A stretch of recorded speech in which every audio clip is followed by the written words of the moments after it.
we're in this territory of the worldly winds. Yeah.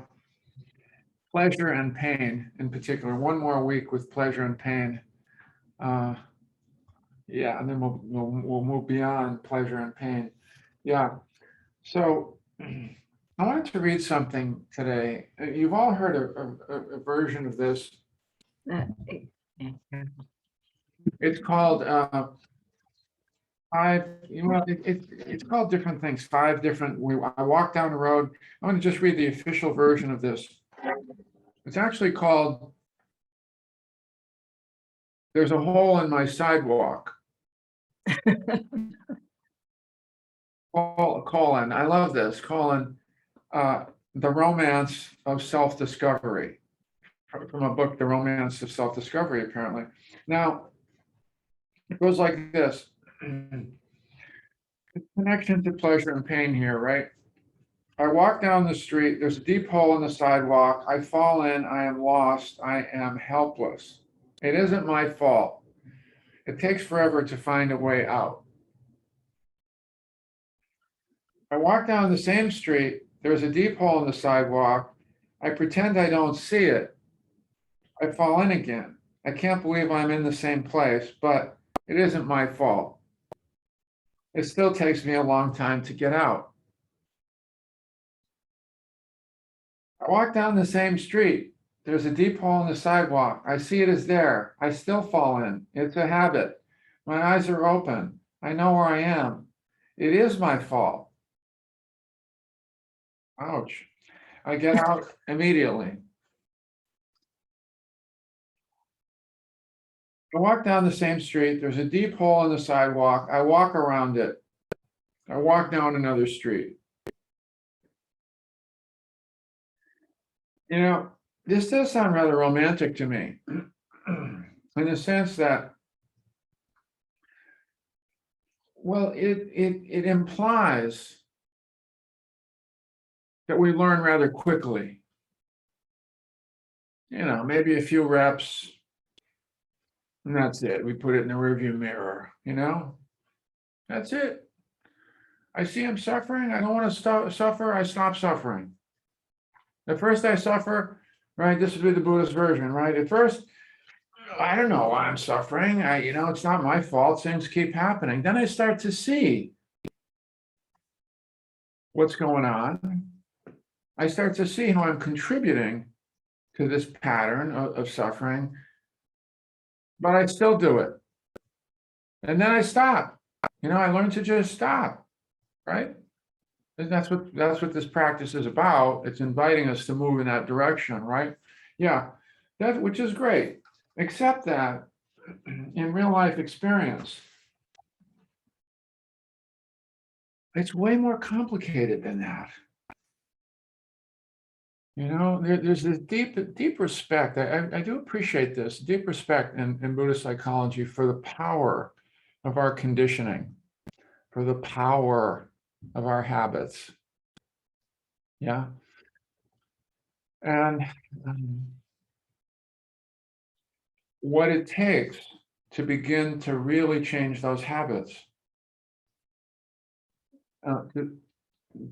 to patterns where there is more ease, more self-care,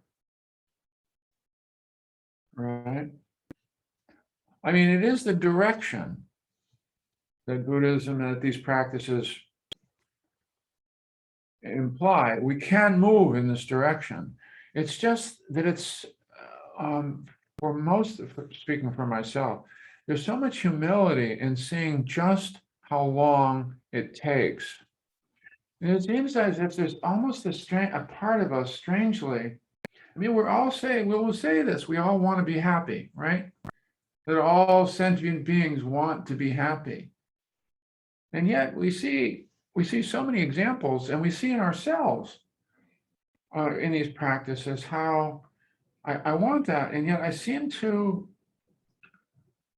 even when I see what I'm doing, there's a strange way that we get almost attached to certain forms of our dukkha. This is who I am. This is my dukkha. As if it's familiar, You know that expression that the devil we know, uh, it's the one we know. It's the hole we keep stepping in. It's the hole we keep stepping in.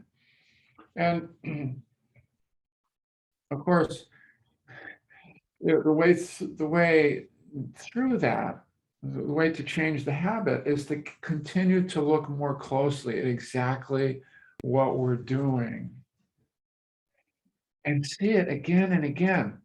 And it's that sense of, I can't, not just I can't believe I'm in this hole again, right? But the real humbling one is when we've seen this a number of times and go, I know this, I see the hole, I see it. I know it's not going to feel good. It's not going to feel good in the moment, and it's not going to feel good a little bit later. Watch, I'm going to watch myself step right in it again. Have you done this? I've done this. Like, wow, that's something. That is humbling and powerful. What is that? I mean, now, of course, psychology will ask, well, why do we keep doing that? Why do we keep doing that? Why would I do that? You know, but of course, in these practices, let's forget about the why and just realize we keep doing it. And let's keep paying closer attention. And maybe gradually we can bring a little bit more self-compassion into play here. Why would I do something I've already seen it, it's not really working for me, but somehow I haven't exhausted the habit. I wish that there was once my example came this morning. There was a time when I'd read enough about, about sugar, and I just, I want to stop that. I want to cut that out to a large degree, But, like most people, I believe this is like most people, there are a couple addictions in there, in the food area. One is around caffeine, one is around sugar, you know, name your, you know, but the sugar's in everything almost, right? And I thought, how am I going to do this? Because I read enough about it. I knew it wasn't good for me. It's a habit. It's a habit. It's a habit. It's a habit. The thing that worked for me, finally, I'll say this, it really worked for me. And it may seem strange to you, but this is what it took for me. I would have something that I was about to eat that I knew was not good for me. I absolutely knew. I could not rationalize it at all, I'm about to eat this thing. I know it's not good for me. And I would say this kind of prayer. It's not, it's kind of prayer in quotes, right? It was just like this honest statement I would make to myself. I'm about to eat this thing. I know it's not good for me. I know it's a habit. Maybe one day I'm going to stop. I'm not ready to stop yet. And I would look at it and I go, wow, you're going to do this? You're going to do this, aren't you? Yeah. And I say, yeah, not only that, but I'm going to do my best. Since it's still a habit, I'm still going to do my best to enjoy it a little bit. I did that many times. And eventually one day, I just can't do this anymore. You know what I mean? I can't do it anymore. And some change happened. But I was more humbled by how many repetitions for all of us. And this is where self-compassion also it really comes in handy, because otherwise we can get into such serious judgment about this, self-judgment. Whoa, I am certainly not a very good student of meditation. I am certainly not going to tell my meditation teacher about this, that I struggle on such a basic level with something so simple. I must be defective in some way. Well, that's what I used to say. That's what I would say to myself.